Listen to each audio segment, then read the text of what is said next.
امرأة مع عائلتها إلى منزل جديد، ولكن في غضون أيام قليلة بدأت تحدث لها أشياء مخيفة في جميع أنحاء منزلها كل يوم.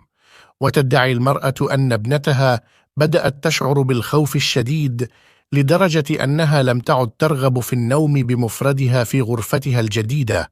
وفي هذه الليلة حصل لها شيء مريب.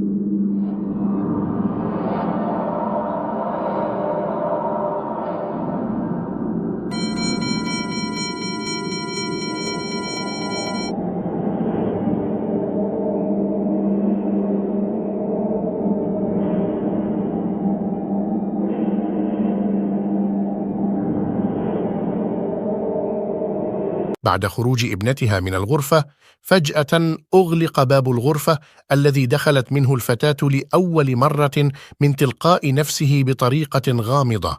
وعندما حاولت